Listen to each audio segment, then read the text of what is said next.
کہ میم ساکن کے بعد میم متحرک آ جائے تو پھر ہم وہاں پر میم کے اندر ملا کر غنہ کریں گے، میم کو میم کے ساتھ، میم شدہ کے ساتھ ملا کر غنہ کریں گے۔ ایک اور مثال لے لیتے ہیں،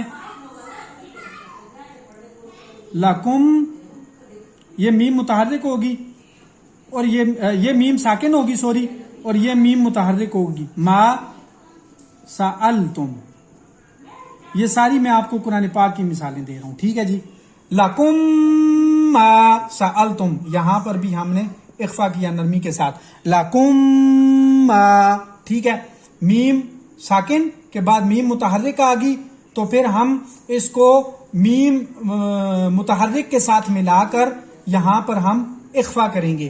ایک تو میم کی یہ کنڈیشن ہوگی، اور ایک میم ساکن کی یہ کنڈیشن ہے جس کو اقلاب کہتے ہیں یا میم قلب کہتے ہیں، ٹھیک ہے۔ اکثر اوقات آپ نے دیکھا ہوگا کہ بعض لفظوں کے اوپر چھوٹی سی میم ڈلی ہوئی ہوتی ہے، جیسے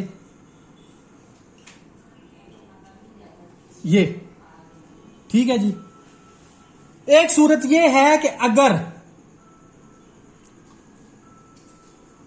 نون ساکن کے بعد با آ جائے، نون ساکن کے بعد با آ جائے تو وہاں نون کو میم سے بدل کر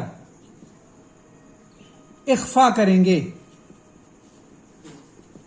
یہ دیکھیں، یہ قرآن پاک میں تو انہوں نے ڈالی ہوئی ہوتی ہے تاکہ آپ کے لیے آسانی ہو۔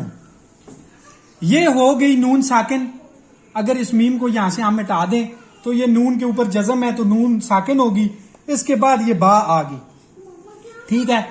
نون ساکن کے بعد اگر با آ جائے تو پھر نون کو میم سے بدل کر، قرآن پاک میں پھر یہ اس لفظ کے اوپر ہمیشہ میم لکھی ہوئی ہوگی، تو نون کو میم سے بدل کر وہاں پر اخفا کریں گے۔ کیسے؟ یہاں پہ ہم پڑھیں گے من بعدی، نون میم سے بدل گیا، یہ والا میم اس میم سے ملے گا، من بعدی، ٹھیک ہے جی۔ اور اس کی آپ کو کیا اس کو کہتے ہیں، ایک اور مثال میں آپ کو دیتا ہوں، جیسے جی لفظ ہے ایک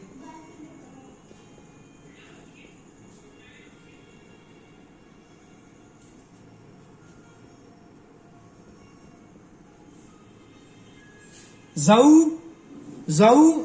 نون ساکن اور تنوین کے بعد، نون ساکن اور تنوین کے بعد اگر با آ جائے، کیا آ جائے؟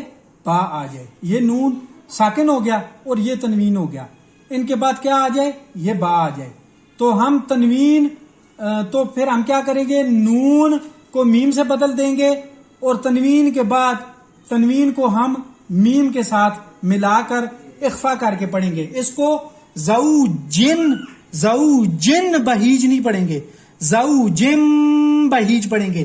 یہ قرآن پاک میں آپ کو لکھا ہوا ہی نظر آئے گا، خود آپ کو نہیں کرنا پڑے گا، یہ آپ کو لکھا ہوا ہی نظر آئے گا، ٹھیک ہے جی۔ یہ تو ہو گیا میم قلب۔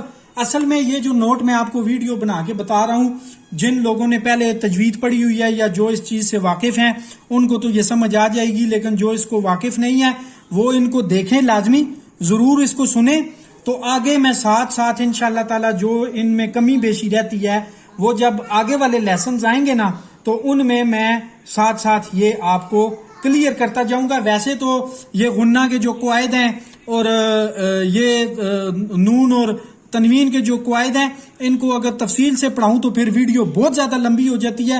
جو مین بیسک چیزیں تھیں وہ میں نے آپ کو بتا دی ہیں، بقایا میں آپ کو ساتھ ساتھ انشاءاللہ تعالی آگے بتاتا جاؤں گا۔ جزاک